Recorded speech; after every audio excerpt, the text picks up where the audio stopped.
Mentari senja di Riyadh baru saja terbenam, menyisakan semburat jingga yang membakar langit Arab Saudi.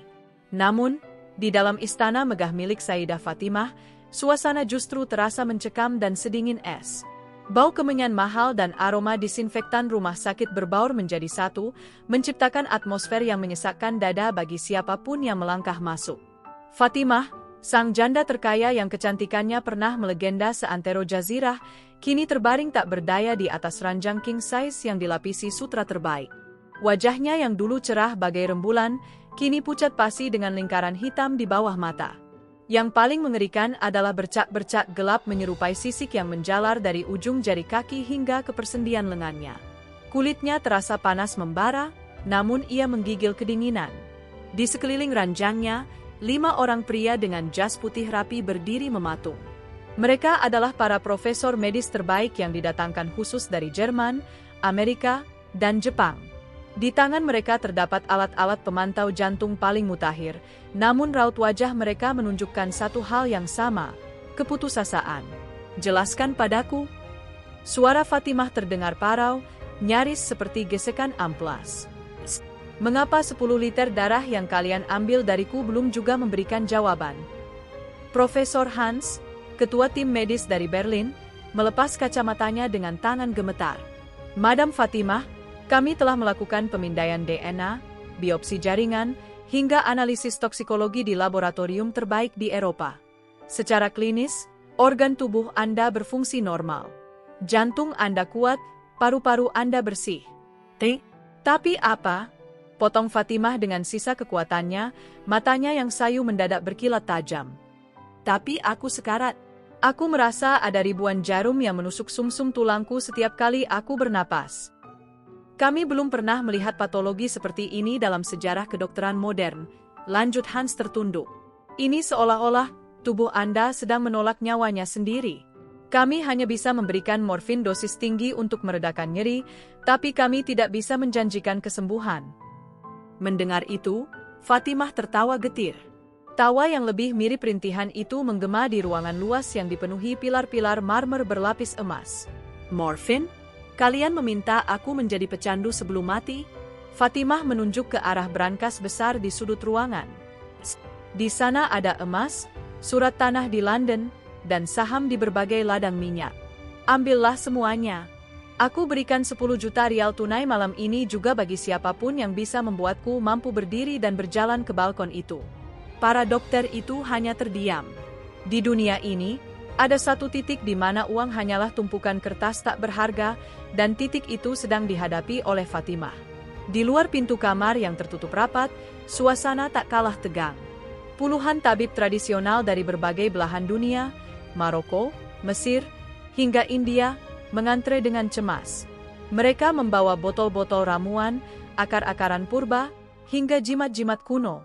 Namun, setiap kali satu tabib keluar, wajah mereka pucat karena gagal dan diusir dengan kasar oleh pengawal pribadi Fatimah. Di kejauhan koridor, seorang pria muda mengenakan seragam pekerja kebun berwarna coklat kusam tampak sedang menyapu debu di sudut jendela. Dialah Agus. Tubuhnya tegap namun sorot matanya rendah hati. Agus telah bekerja di istana itu selama 3 tahun, dan selama itu pula ia hanya dikenal sebagai si tukang kebun dari Surabaya, yang rajin dan pendiam. Agus menghentikan sapuannya saat mencium aroma yang keluar dari celah pintu kamar Fatimah. Ia menghirup udara dalam-dalam, lalu matanya membelalak. Aroma itu bukan sekadar bau sakit, melainkan bau lemah jasad, sebuah kondisi langka yang pernah diceritakan kakeknya, seorang penyembuh kuno di desa terpencil di Jawa Timur. "Ini bukan penyakit medis, bukan pula sihir biasa," bisik Agus pada dirinya sendiri.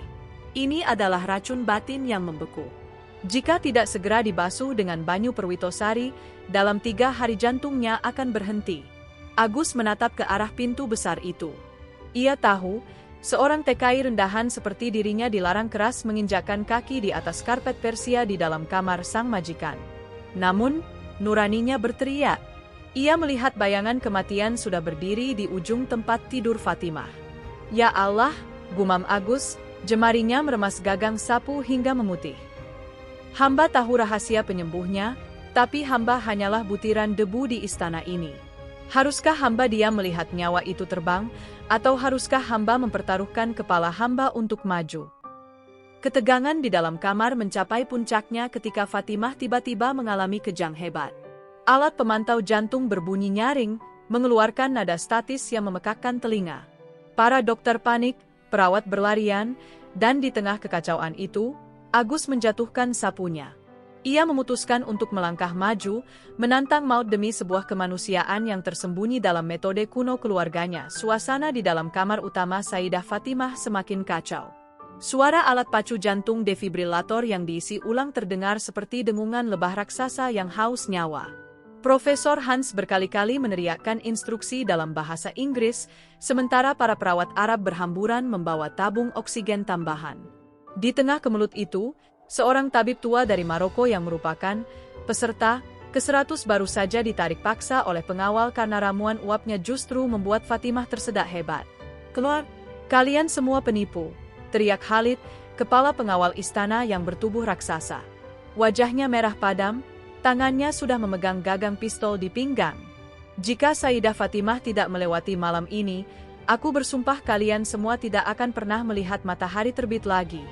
Di luar pintu, Agus masih mematung. Dadanya bergemuruh.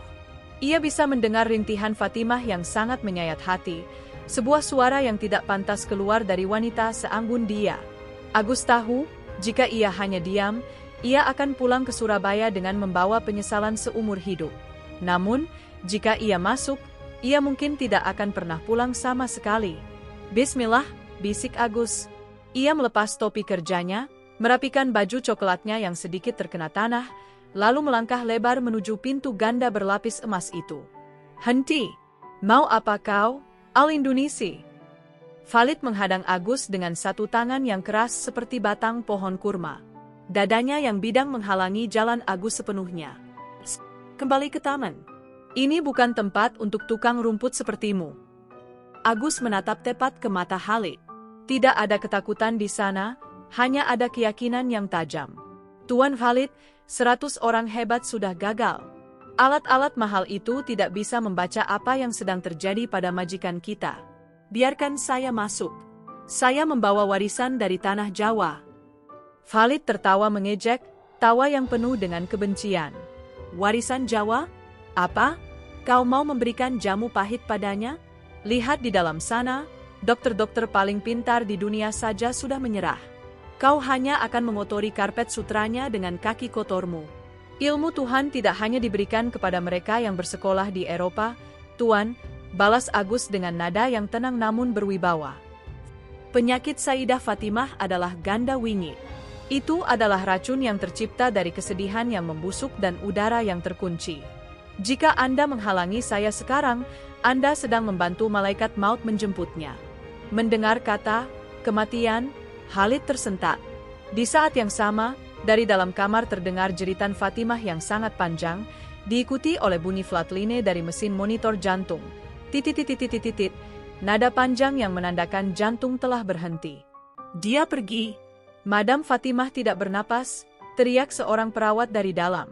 Ketakutan luar biasa melanda wajah Khalid. Dalam keputusasaannya, ia mencengkeram kerah baju Agus. "Jika kau gagal, aku sendiri yang akan memotong lehermu di depan gerbang istana ini." Ngesek. Agus berlari masuk. Ruangan itu berbau kematian.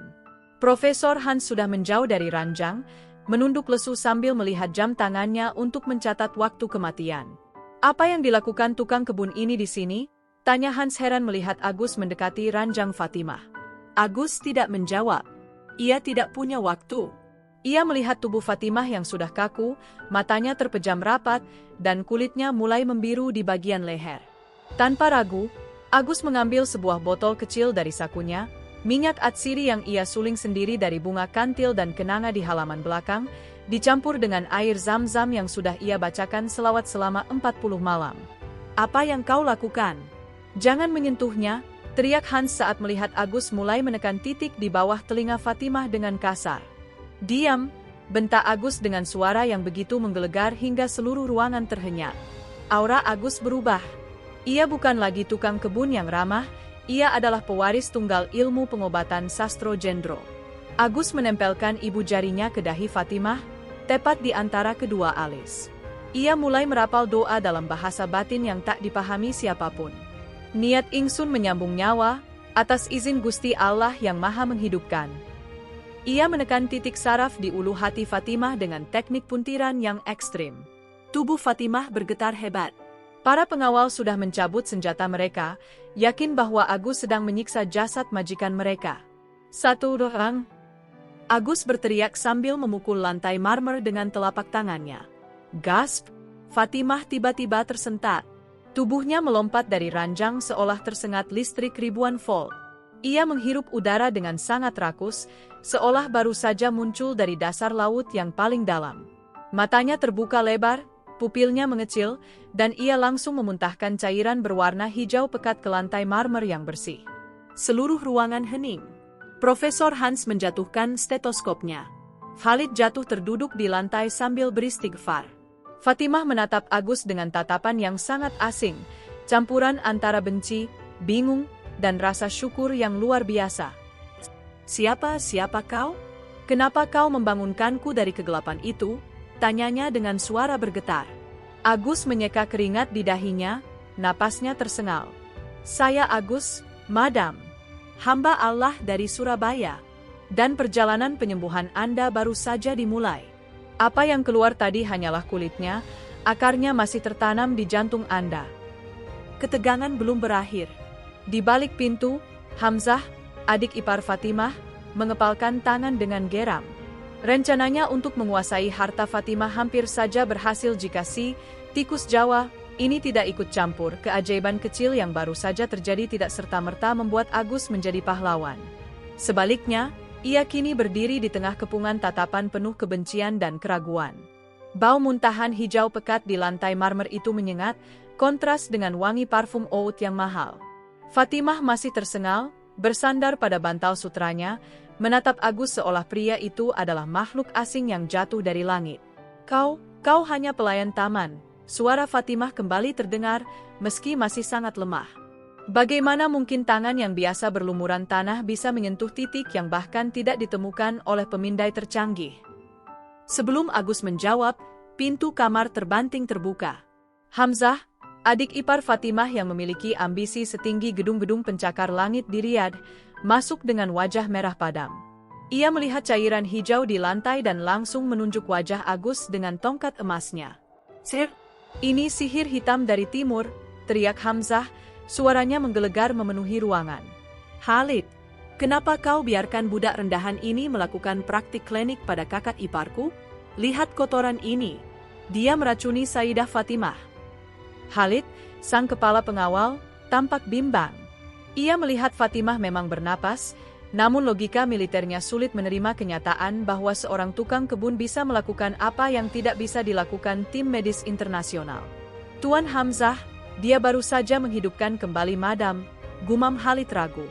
Menghidupkan? Atau mengikat jiwanya dengan jin? Hamzah mendekat, aroma cerutunya menyesakkan. Ia menatap Agus dengan pandangan merendahkan. Katakan padaku, tukang rumput, berapa kau dibayar oleh musuh-musuh bisnis Fatimah untuk berpura-pura menjadi juru selamat? Agus tetap tenang. Ia melipat kedua tangannya di depan dada, sebuah sikap santun khas orang Jawa, namun matanya menatap tajam ke arah Hamzah. Saya tidak butuh uang Anda, Tuan. Di tanah kelahiran saya, nyawa tidak diperjualbelikan. Madam Fatimah menderita aji sirna ganda. Itu adalah kondisi di mana kesedihan yang membatu telah berubah menjadi racun biologis. Jika Anda menyebut ini sihir, maka cinta kasih adalah sihir yang paling kuat. Cukup bicara omong kosong, bentak Hamzah. Keluar dari sini sebelum aku memanggil polisi syariah. Tunggu, suara Fatimah menyela. Ia mencoba duduk, tangannya yang gemetar menyentuh lehernya yang kini tidak lagi terasa tercekik. Biarkan dia bicara. Aku merasa ada sesuatu yang hangat mengalir di dadaku, sesuatu yang tidak diberikan oleh morfin para dokter itu. Agus melangkah satu tindak lebih dekat ke ranjang, mengabaikan geraman Hamzah. Madam, apa yang terjadi tadi hanyalah pembersihan jalur napas. Akar penyakit Anda ada di tulang belakang, terkunci oleh trauma masa lalu. Saya butuh 3 malam. Tanpa obat kimia, tanpa dokter yang terus mengukur tekanan darah Anda dengan alat berisik itu. Hanya saya, air doa, dan pijatan saraf kuno. 3 malam. Hamzah tertawa sinis. Dalam 3 malam kau bisa melarikan diri ke kedutaanmu. Jika dalam 3 malam Sayyidah Fatimah tidak bisa berdiri dan berjalan ke balkon itu dengan kakinya sendiri, Agus menoleh ke arah Khalid, silakan pancung saya di alun-alun kota. Saya tidak akan lari. Kepala saya adalah jaminannya. Ruangan itu mendadak hening. Profesor Hans dari Jerman itu menggelengkan kepala. Ini gila. Secara medis, ini adalah bunuh diri. Madam, jangan dengarkan dia, ini sangat berbahaya. Namun, Fatimah menatap Agus dalam-dalam. Ia melihat pantulan kejujuran di mata pemuda Surabaya itu, sesuatu yang jarang ia temukan di antara orang-orang yang hanya menginginkan hartanya. Fatimah merasa seolah Agus bisa melihat langsung ke dalam lubuk hatinya yang paling gelap. Baiklah, ucap Fatimah akhirnya. 3 malam. Jika kau gagal, Agus, kau tahu hukum di negeri ini. Tidak akan ada pengampunan bagi mereka yang bermain-main dengan nyawa kaum bangsawan. Agus menunduk hormat. Saya terima taruhannya, Madam. Kau gila, pelayan. Hamzah berbisik tepat di telinga Agus saat ia berjalan melewati pria itu. Aku akan memastikan kau gagal. Dan aku sendiri yang akan mengasah pedang untuk lehermu. Agus tidak gentar. Namun, di dalam hatinya, ia tahu bahwa tantangan terbesarnya bukanlah penyakit Fatimah, melainkan manusia-manusia serigala yang mengelilingi singgasana wanita itu. Ia harus mempersiapkan mentalnya. Malam pertama akan segera dimulai, dan itu akan menjadi malam yang paling menyakitkan bagi Fatimah, sekaligus malam yang menentukan hidup dan mati Agus. Di sudut istana yang gelap, Agus mulai menyiapkan minyak rempah rahasianya. Ia tahu, mulai detik ini, setiap langkahnya diawasi. Setiap napasnya adalah taruhan. Dan di kejauhan, suara azan Isya berkumandang, seolah memberi kekuatan pada pemuda perantau itu untuk menghadapi badai yang lebih besar. Malam pertama dimulai. Sesuai permintaan Agus, kamar megah itu kini hanya diterangi oleh beberapa sumbu lilin yang bergoyang ditiup angin gurun dari celah jendela. Seluruh peralatan medis yang canggih telah disingkirkan ke sudut ruangan, ditutupi kain putih seolah-olah mereka adalah saksi bisu yang sudah pensiun. Di luar pintu, 2 pengawal bersenjata lengkap berdiri kaku, sementara Hamzah terus mondar-mandir dengan gelisah, sesekali mengintip dari lubang kunci dengan tatapan penuh kebencian. Di dalam, Fatimah hanya mengenakan jubah sutra tipis. Ia berbaring tengkurap. Suasana begitu sunyi, hingga suara detak jam dinding terdengar seperti palu yang menghantam paku peti mati. Agus duduk bersila di samping ranjang, matanya terpejam, mulutnya komat kamit merapalkan selawat dan doa-doa keselamatan yang diajarkan mendiang kakeknya. Apakah kau takut, Agus? Bisik Fatimah. Suaranya bergema di ruangan yang gelap itu. Jika besok matahari terbit dan aku tidak membaik, nyawamu akan melayang. Agus membuka matanya. Ketakutan hanya milik mereka yang tidak percaya pada sang pemilik nyawa, Madam. Saya di sini bukan untuk membunuh Anda, tapi untuk membedah luka batin yang sudah membatu. Agus mengeluarkan sebuah mangkuk kecil berisi minyak kelapa yang telah dicampur dengan rempah rahasia, parutan kencur, jahe emprit, dan serbuk kayu cendana yang ia bawa dari Surabaya. Aroma tajam namun menenangkan seketika memenuhi ruangan. Maafkan saya, Madam. Ini akan sangat menyakitkan, ucap Agus pelan. Begitu tangan Agus yang kasar namun hangat menyentuh punggung Fatimah, wanita itu tersentak. Agus mulai menekan titik sastro jendro di sepanjang tulang belakang. Itu bukan sekadar pijatan biasa. Setiap tekanan jempol Agus seolah-olah menghujam masuk ke dalam saraf terdalam. Ah? Fatimah menjerit, jemarinya mencengkeram sprei hingga robek. Sakit? Berhenti, Agus. Rasanya seperti kau menyiramkan api ke punggungku. Jangan menyerah, Madam. Ini adalah kemarahan yang Anda simpan selama bertahun-tahun. Teriak Agus, keringat bercucuran dari keningnya. Ingatlah saat suami Anda pergi. Ingatlah saat orang-orang menghina Anda sebagai janda yang hanya punya harta. Keluarkan semua bebannya. Fatimah mulai menangis histeris. Tubuhnya berguncang hebat. Pijatan Agus terus berpindah ke arah belikat. Disinilah pusat duka itu berada. Secara medis, otot-otot Fatimah mengalami kontraksi ekstrim, namun di mata Agus, ia melihat energi hitam yang mulai terurai. "Hentikan, aku tidak tahan." Fatimah meronta, namun Agus tetap mengunci posisi tubuhnya. "Sedikit lagi, Madam," lawan rasa sakitnya. Di luar, Hamzah yang mendengar jeritan itu langsung mendobrak pintu. "Apa yang kau lakukan padanya, bajingan?" teriaknya sambil mengacungkan belati perak. Khalid ikut masuk, senjatanya sudah terkokang. Namun, pemandangan di depan mereka sungguh aneh. Fatimah tidak sedang disiksa secara fisik. Dari pori-pori punggungnya keluar cairan kental berwarna keabu-abuan yang berbau busuk, bau yang sama dengan aroma mawar busuk yang selama ini menghantui istana itu. "Jangan mendekat," perintah Fatimah di sela tangisnya, tangannya melambai ke arah Hamzah.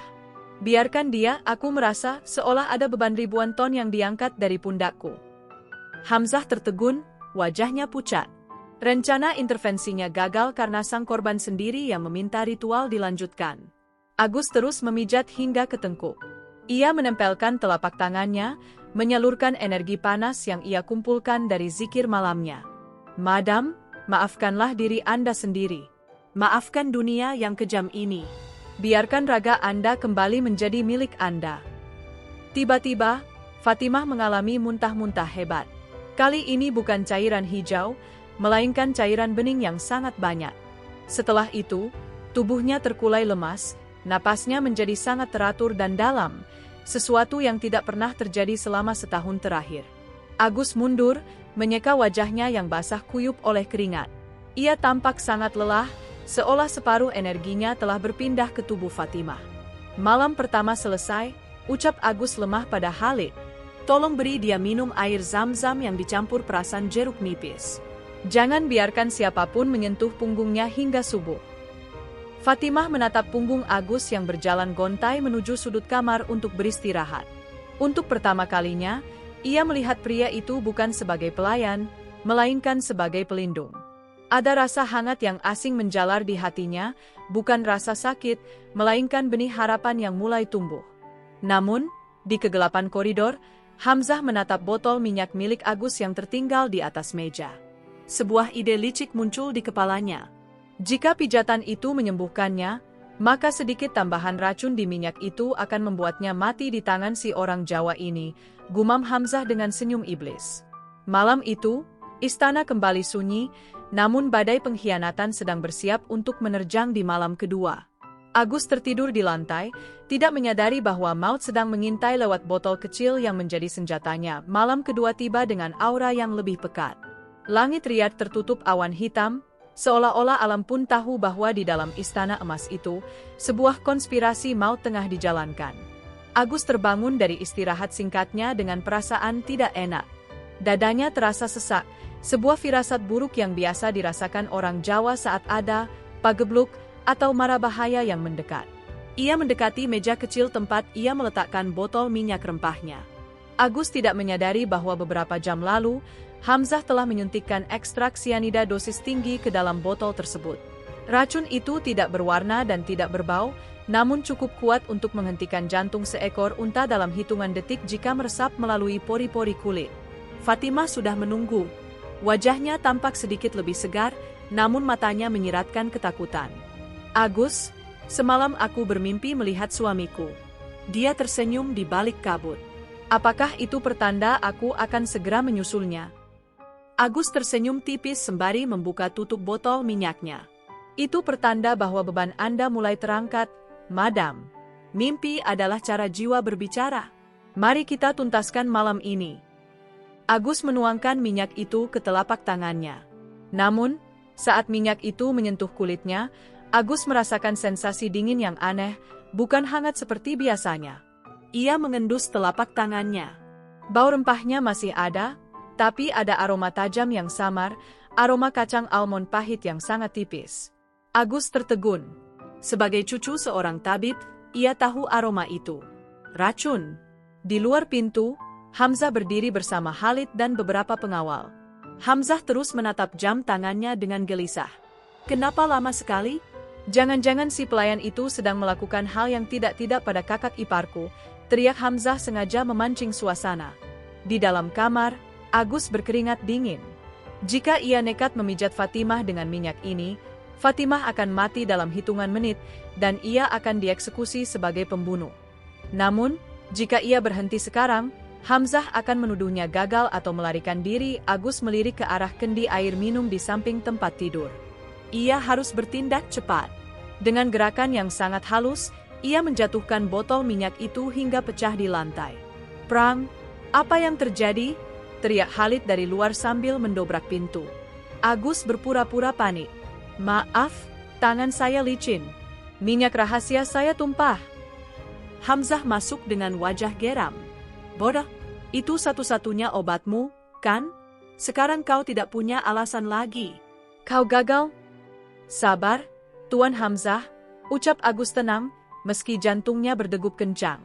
Minyak itu hanya sarana. Kekuatan utamanya ada pada doa dan air. Saya akan menggunakan air zam-zam ini. Agus mengambil kendi air, namun ia melihat mata Hamzah yang mendadak liar. Hamzah tampak ingin mencegah Agus menggunakan air itu. Agus baru sadar, jangan-jangan air ini pun sudah diracun? Agus mengambil risiko. Ia meminum seteguk air dari kendi itu di depan semua orang. 10 detik berlalu. Agus tidak merasakan apa-apa. Airnya aman. Hamzah hanya meracuni minyaknya. Keluar, biarkan saya bekerja dengan air suci ini, perintah Agus dengan nada otoriter yang tak terbantahkan. Setelah pintu tertutup kembali, Agus memulai ritualnya. Namun kali ini, ia tidak memijat. Ia menempelkan telapak tangannya yang masih sisa sedikit minyak beracun tadi, yang sengaja ia sisakan sedikit di ujung jari, ke lantai, lalu ia mulai membacakan ayat kursi dengan suara bergetar. Tiba-tiba, Fatimah menjerit. Bukan karena pijatan, tapi karena tubuhnya bereaksi pada energi doa Agus. Panas. Agus, punggungku seperti disulut api. Fatimah mulai meronta. Tubuhnya melengkung seperti busur, persis seperti yang diinginkan Agus untuk mengeluarkan sisa racun batinnya. Namun, kali ini lebih ekstrim. Fatimah mulai batuk darah, darah hitam yang menggumpal. Darah! Dia membunuh Sayyidah Fatimah, teriak Hamzah yang mengintip. Ia mendobrak pintu lagi. Tangkap dia! Lihat, dia membuatnya muntah darah. Khalid menerjang Agus, memiting lengannya ke belakang dan menekan wajah Agus ke lantai. Moncong pistol dingin menempel di pelipis Agus. Aku sudah memperingatimu, Al-Indonesi, desis Khalid. Lihat dulu. Rintih Agus, menunjuk ke arah Fatimah. Fatimah tidak mati. Setelah memuntahkan darah hitam itu, ia justru menarik napas panjang dan wajahnya yang semula pucat mendadak menjadi kemerahan, flus. Ia membuka matanya yang kini terlihat sangat jernih. Lepaskan dia, perintah Fatimah dengan suara yang menggelegar, penuh kewibawaan yang telah lama hilang. Dia tidak menyakitiku.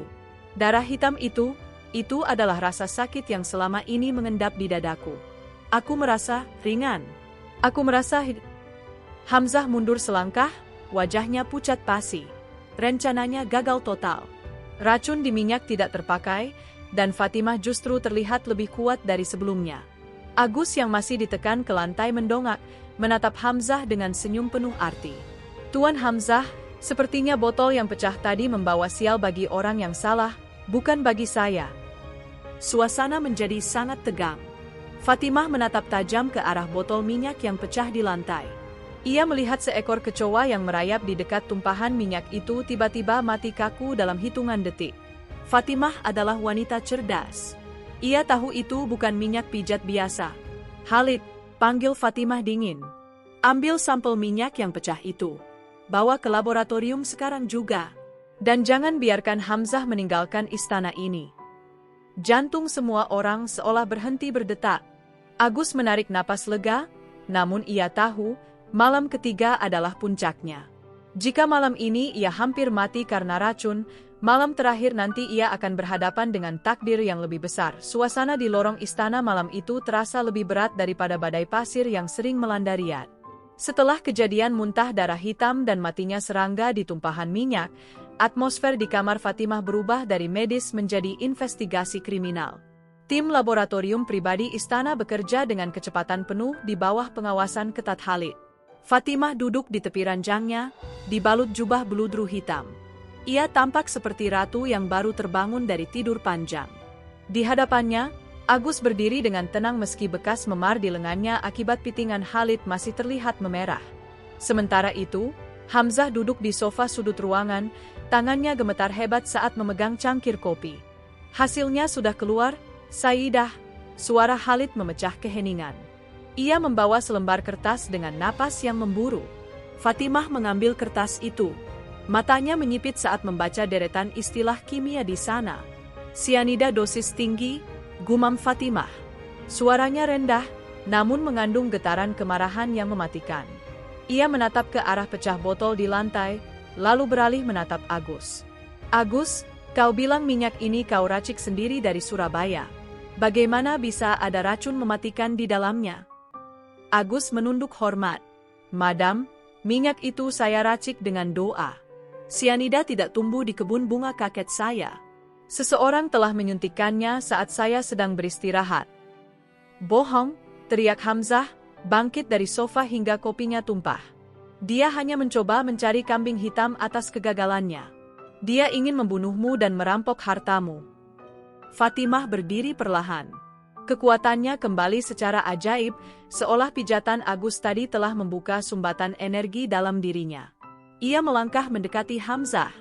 Lalu kenapa kau begitu panik, Hamzah? Dan kenapa kamera pengawas di lorong ini tiba-tiba mati selama 10 menit saat Agus sedang salat di musala?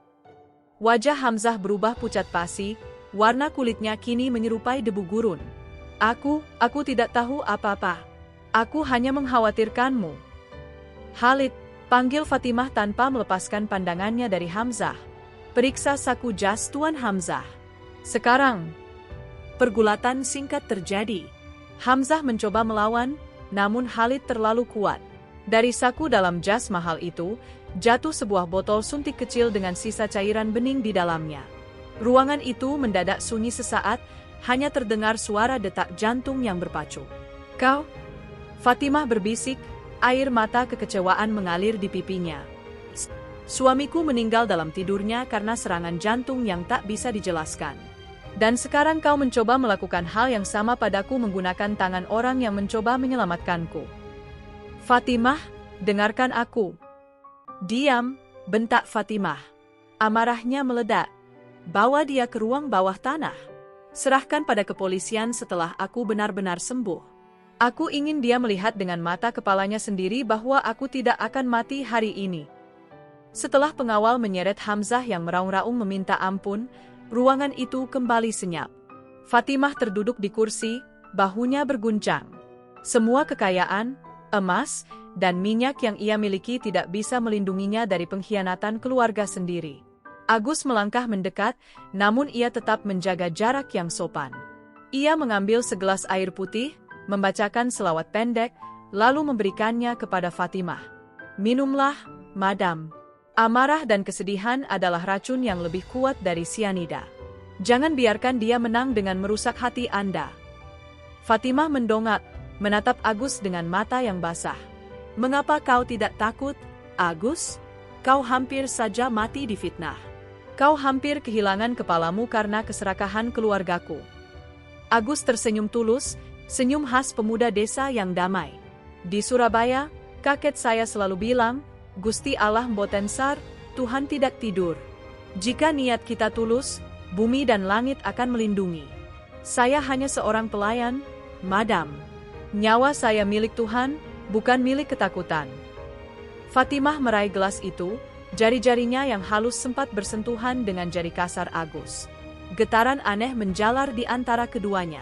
Sebuah rasa terima kasih yang mendalam bercampur dengan kekaguman yang sulit dijelaskan. Bagi Fatimah, Agus bukan lagi sekadar tukang kebun yang beruntung. Ia adalah cahaya di tengah kegelapan istananya. Agus, ucap Fatimah lembut. Malam terakhir besok, apakah aku benar-benar akan sembuh? Besok adalah malam penyucian, Madam. Kita akan membasuh sisa-sisa kegelapan itu. Anda bukan hanya akan sembuh, Anda akan lahir kembali, jawab Agus penuh keyakinan. Fatimah mengangguk pelan. Malam itu, ia tidur bukan karena pengaruh morfin, melainkan karena rasa aman yang diberikan oleh kehadiran seorang pemuda dari tanah Jawa yang berdiri tegak menjaga di depan pintunya. Namun, Agus tahu, kesembuhan fisik Fatimah adalah bagian mudah, menyembuhkan jiwanya yang hancur adalah tantangan sesungguhnya di malam terakhir malam ketiga. Ini adalah malam penentuan sesuai janji Agus. Langit di atas Riyadh tampak begitu bersih, bintang-bintang bertaburan bak berlian yang tumpah di atas bludru hitam. Namun, di dalam kamar Fatimah, ketegangan justru mencapai puncaknya. Jika 2 malam sebelumnya adalah pembersihan fisik, malam ini adalah penyucian ruh, atau yang dalam tradisi keluarga Agus disebut ruatan jati. Fatimah mengenakan gaun putih sederhana dari bahan katun, tanpa perhiasan segram pun. Wajahnya yang mulai merona nampak berseri di bawah cahaya rembulan yang masuk melalui jendela balkon yang sengaja dibuka lebar. Agus, tubuhku terasa ringan, tapi dadaku terasa sangat sesak, bisik Fatimah. Seperti ada bongkahan es yang menyangkut di ulu hatiku. Agus mengangguk paham. Ia kini mengenakan pakaian batik coklat tua miliknya yang paling rapi. Di tangannya terdapat mangkuk perak berisi air zam-zam yang telah dicampur dengan 7 macam bunga yang ia petik sendiri sebelum subuh. Itu adalah sisa trauma, Madam. Malam ini, kita tidak menggunakan minyak atau pijatan kasar. Kita akan menggunakan getaran suara dan doa, ujar Agus. Ia meminta Fatimah duduk bersila menghadap ke arah kiblat. Di luar kamar, Khalid dan tim medis berjaga dengan waspada. Profesor Hans memegang jam tangannya. 10 menit lagi menuju tengah malam, gumam Hans. Jika Madam Fatimah tidak bisa berjalan ke balkon itu tepat pukul 12, secara teknis Agus gagal. Agus mulai duduk di belakang Fatimah. Ia tidak menyentuh kulitnya, melainkan menggerakkan telapak tangannya beberapa sentimeter di atas kepala Fatimah. Agus mulai merapalkan kidung kuno dalam bahasa Jawa yang sangat halus, sebuah mantra penyembuh yang nadanya bergetar rendah hingga menggetarkan udara di ruangan itu. Tiba-tiba, suhu ruangan merosot tajam. Angin kencang masuk dari balkon, menerbangkan gorden sutra. Fatimah mulai gemetar hebat. Agus, dingin sekali. Aku tidak kuat. Fatimah menjerit. Tubuhnya mulai kaku, persis seperti gejala awal penyakitnya. Jangan menyerah, Saidah. Lawan, teriak Agus. Suaranya kini terdengar berat dan penuh wibawa. Lepaskan semua kenangan pahit itu. Lepaskan pengkhianatan Hamzah. Lepaskan kesedihan atas kepergian suamimu. Biarkan mereka pergi bersama angin. Fatimah mulai meronta. Wajahnya kembali membiru. Monitor jantung yang diam-diam dipasang Profesor Hans di luar ruangan mulai berbunyi panik. Tit, hit. Detak jantung Fatimah melonjak hingga 160 kali per menit. Agus, hentikan. Kau akan membunuhnya, teriak Khalid yang mendobrak masuk, senjatanya sudah terarah ke dada Agus. Jangan ikut campur. Agus membentak tanpa membuka mata. Keringat sebesar biji jagung mengucur dari sekujur tubuh Agus. Ia sedang melakukan transfer energi yang luar biasa besar. Ia mengambil beban sakit Fatimah ke dalam tubuhnya sendiri. Pukul 23.55. Kondisi Fatimah semakin kritis. Ia tampak seperti orang yang sedang dicekik oleh tangan tak terlihat. Napasnya tersengal, matanya membelalak putih. 3 menit lagi, teriak Profesor Hans dari ambang pintu. Dia mengalami kegagalan napas. Khalid, lakukan sesuatu. Khalid sudah meletakkan jarinya di pelatuk. Tepat di saat kritis itu, Agus meletakkan kedua telapak tangannya di pundak Fatimah dan berteriak dengan suara yang menggetarkan seisi istana. Allahu Akbar. Seketika itu juga, sebuah gumpalan uap hitam keluar dari mulut Fatimah, terbang tertiup angin menuju balkon dan menghilang di kegelapan malam. Fatimah jatuh terkulai, napasnya terhenti selama beberapa detik yang terasa seperti keabadian. Dia mati, bisik Khalid, tangannya bergetar. Namun, Agus tetap tenang meski wajahnya sendiri kini pucat pasi. Ia menyentuh tangan Fatimah. Madam, lihatlah rembulan itu. Ia menunggumu. Perlahan, jemari Fatimah bergerak. Ia membuka matanya. Tidak ada lagi gurat hitam di wajahnya. Matanya bening, sehat, dan penuh kehidupan. Dengan gerakan yang sangat anggun dan pasti, Fatimah bangkit berdiri. Ia tidak lagi membutuhkan pegangan. Ia melangkah perlahan. 1 langkah, 2 langkah. Seluruh orang di ruangan itu menahan napas. Fatimah terus berjalan menuju balkon. Kakinya yang tanpa alas menyentuh marmer dingin dengan mantap. Begitu sampai di balkon, ia menghirup udara malam dalam-dalam dan berteriak kecil karena bahagia. Aku bisa berjalan. Aku bisa bernapas. Fatimah tertawa sambil menangis. Ia berbalik menatap semua orang, dan cahaya bulan seolah menyatu dengan wajahnya yang cantik jelita. Pukul 12 tepat. Profesor Hans menjatuhkan catatan medisnya. Ini mustahil secara ilmu pengetahuan. Khalid segera menyarungkan senjatanya dan bersujud syukur. Sementara itu, Agus terduduk lemas di lantai, napasnya tersengal-sengal. Ia telah berhasil. Ia tidak hanya menyelamatkan nyawa Fatimah, tapi ia juga menyelamatkan lehernya sendiri dari pedang eksekusi. Fatimah berjalan kembali ke arah Agus. Di depan semua pengawal dan dokter, sang janda kaya raya itu berlutut di depan Agus, pria yang hanya seorang tukang kebun. Agus, ucap Fatimah dengan suara yang bergetar karena emosi. Malam ini, kau bukan lagi pelayanku. Kau adalah penyelamat hidupku. Apapun yang kau minta, separuh dari hartaku pun, akan kuberikan. Agus mendongak, tersenyum lemah. Saya hanya ingin pulang dan melihat ibu saya di Surabaya, Madam. Harta bukan alasan saya berada di sini. Air mata Fatimah tumpah. Jawaban Agus justru membuatnya merasa bahwa pria ini jauh lebih berharga daripada seluruh emas yang ia miliki. Ketegangan malam itu berakhir dengan keharuan yang luar biasa, namun benih-benih perasaan yang lebih dalam baru saja tertanam di hati sang ratu padang pasir. Fajar menyingsing di ufuk timur Riyadh, membawa cahaya keemasan yang menembus celah-celah jendela istana. Namun, suasana pagi itu sangat berbeda. Tidak ada lagi bau obat-obatan atau wajah-wajah tegang penuh ketakutan. Untuk pertama kalinya dalam bertahun-tahun, istana itu terasa bernapas. Fatimah terbangun saat azan subuh berkumandang. Ia bangkit dari ranjangnya dengan lincah, sebuah mukjizat yang bahkan bagi dirinya sendiri terasa seperti mimpi. Ia tidak lagi merasakan nyeri yang menusuk atau sesak yang mencekik. Ia melangkah menuju jendela, menghirup udara pagi yang segar, dan menitikkan air mata syukur. Ya Allah, terima kasih telah mengirimkan pemuda itu, bisiknya. Fatimah segera berwudu dan melaksanakan salat subuh. Di atas sajadahnya, ia menangis sejadi-jadinya. Seluruh kesedihan karena kehilangan suami, tekanan keluarga yang rakus, dan kesepian yang selama ini membeku di hatinya, mencair menjadi aliran air mata yang menyucikan. Selesai berdoa, Fatimah keluar dari kamarnya. Ia tidak lagi mencari dokter atau asistennya, ia mencari Agus. Ia menemukan pemuda itu di musala kecil istana. Agus masih duduk bersimpuh di atas sajadah usangnya, kepalanya tertunduk dalam zikir yang khusyuk. Di mata Fatimah, Agus tidak lagi tampak seperti tukang kebun berbaju kusam. Ia tampak seperti sosok yang diselimuti aura ketenangan yang luar biasa. Fatimah menunggu di pintu hingga Agus selesai. Saat Agus memutar tubuhnya dan menyadari keberadaan Fatimah, ia segera menundukkan pandangannya. "Hah? Anda sudah bangun? Bagaimana keadaan Anda?" tanya Agus dengan sopan santun yang tak pernah luntur. Fatimah melangkah masuk ke dalam musala, mengabaikan protokol bahwa seorang majikan tak seharusnya berada di tempat pelayan. "Aku merasa seperti baru saja dilahirkan kembali, Agus. Tapi aku kesini bukan untuk membicarakan kesembuhanku." Fatimah duduk di lantai, beberapa meter dari Agus. "Tadi malam, di tengah rasa sakit itu, aku mendengar kau merapal doa.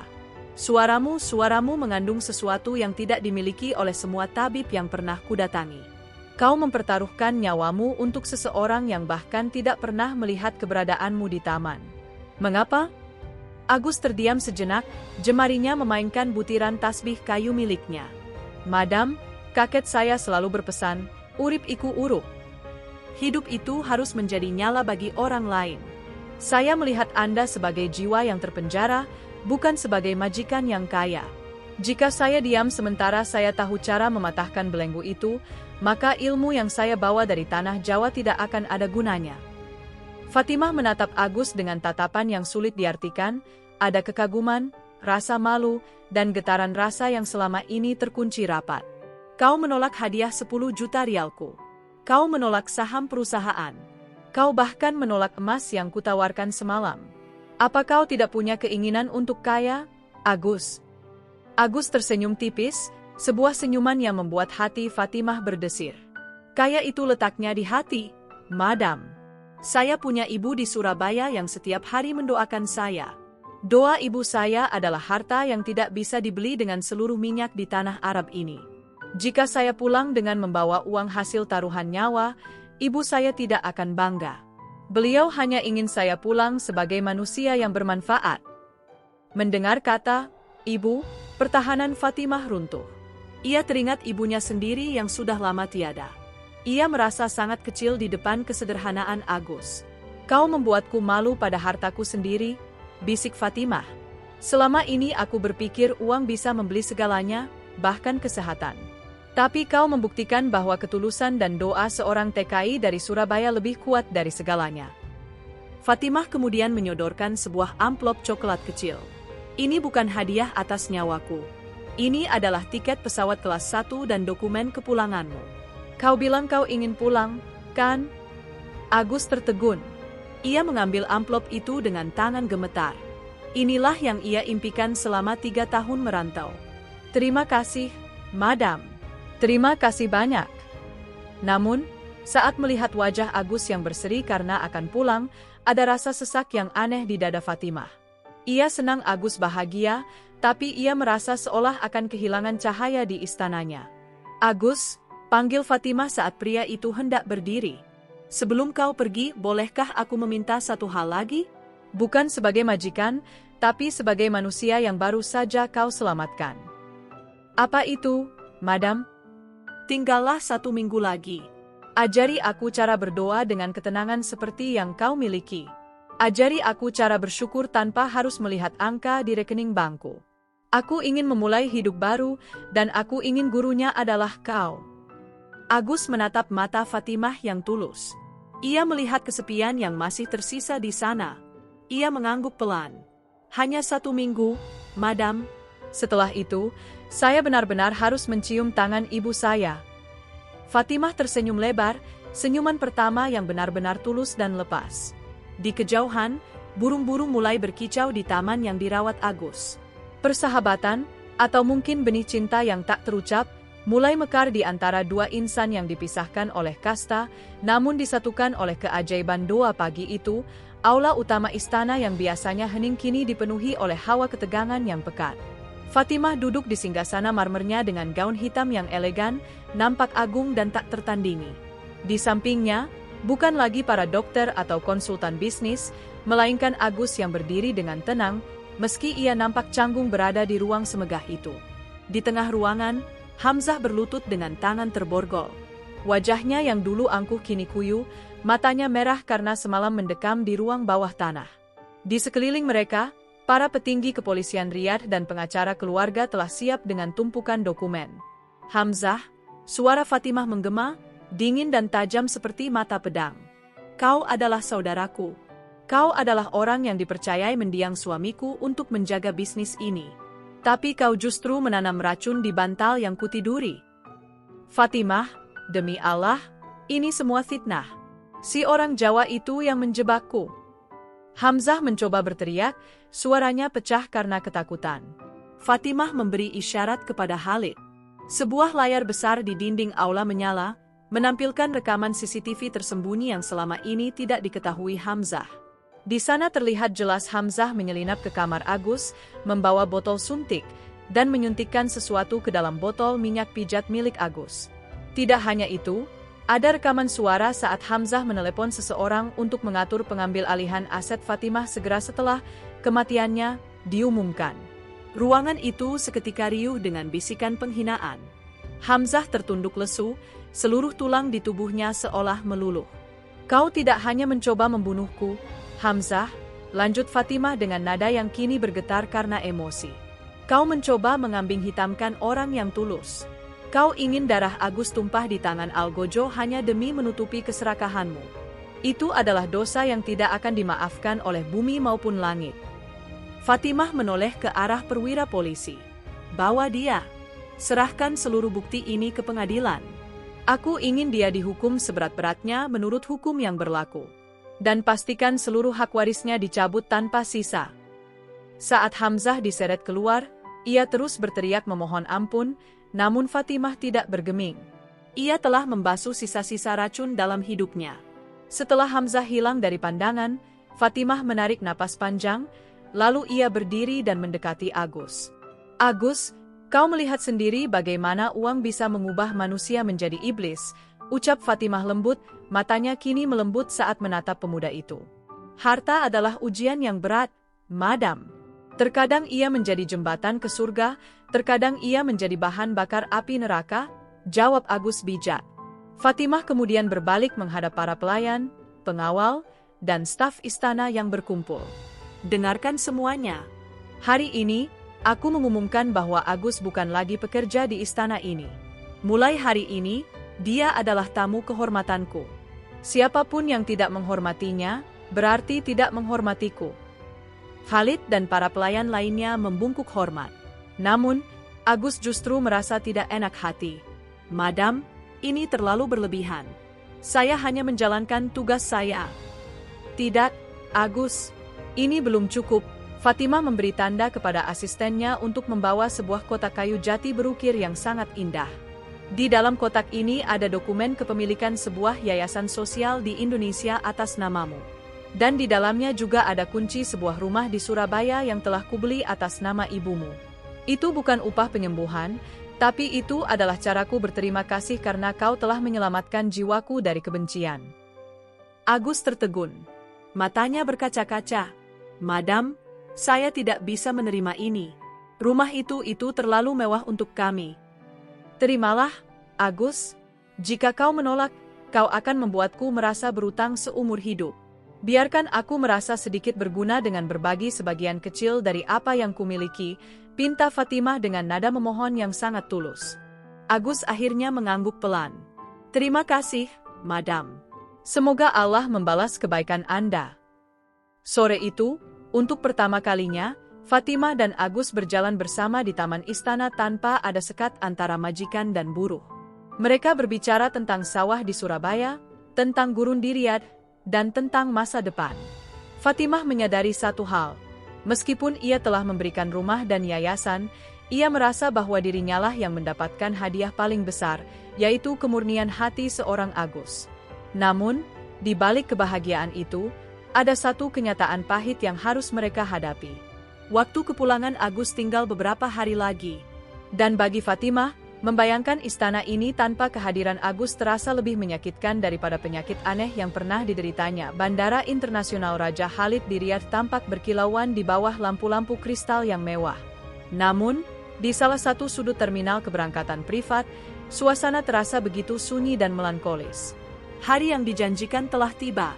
Agus, dengan kemeja batik barunya dan tas ransel sederhana yang dulu ia bawa saat pertama kali menginjakan kaki di tanah Arab, berdiri mematung.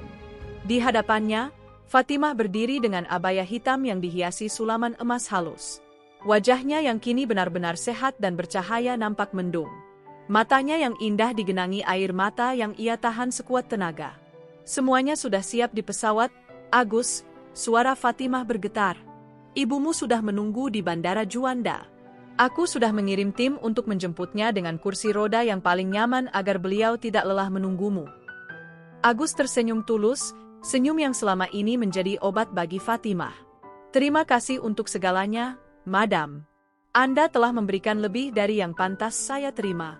Saya berangkat sebagai buruh, tapi pulang sebagai manusia yang merasa sangat berharga karena kebaikan Anda. Fatimah melangkah maju, melanggar jarak sosial yang biasanya dijunjung tinggi di negerinya. Ia memegang lengan baju Agus dengan lembut. Bukan kau yang berterima kasih, Agus. Akulah yang berutang nyawa dan jiwa padamu. Istana itu akan terasa sangat luas dan kosong tanpamu. Siapa yang akan mengingatkanku untuk selalu bersyukur saat matahari terbit? Agus menunduk, ia pun merasakan sesak yang luar biasa di dadanya. Tuhan selalu ada di sana, Madam. Anda tidak perlu saya untuk melihatnya. Cukup lihat ke dalam hati Anda yang sekarang sudah bersih. Agus, Fatimah memanggil namanya dengan nada yang sangat berbeda, bukan sebagai majikan, bukan sebagai bangsawan, melainkan sebagai seorang wanita yang jiwanya telah terpikat. Apakah kita akan bertemu lagi? Ataukah kau akan melupakan janda Arab yang malang ini begitu kau menginjakan kaki di tanah Jawa? Agus mendongak, menatap mata Fatimah dalam-dalam. Madam, nama Anda sudah tertulis dalam doa-doa saya. Dan doa adalah tali yang tidak bisa diputuskan oleh jarak ribuan kilometer. Jika Allah mengizinkan, tidak ada gunung atau gurun yang bisa menghalangi pertemuan dua jiwa. Panggilan keberangkatan terdengar. Agus menjinjing tasnya. Ia memberikan penghormatan terakhir dengan menelungkupkan tangan di dada. Namun, saat Agus hendak berbalik, Fatimah membisikkan sesuatu yang membuat langkah Agus terhenti. Bulan depan, aku akan membuka cabang yayasan kemanusiaan di Jawa Timur. Aku sendiri yang akan meresmikannya. Siapkan tempat untukku di meja makan ibumu, Agus. Aku ingin mencicipi masakan yang membentuk pria sehebat dirimu. Agus tertegun, lalu tawa kecil kebahagiaan lolos dari bibirnya. Ibu saya pasti akan sangat senang memasakkan sayur lodeh untuk Anda, Madam. Kami akan menunggu. Agus berjalan menyusuri garbarata pesawat jet pribadi milik Fatimah. Dari jendela pesawat, ia melihat Fatimah berdiri di balkon bandara, melambaikan tangan hingga pesawat itu lepas landas menembus awan-awan Riyadh. Surabaya, 12 jam kemudian. Agus melangkah keluar dari pintu kedatangan Bandara Juanda. Udara lembab dan aroma khas tanah air langsung menyergap parunya.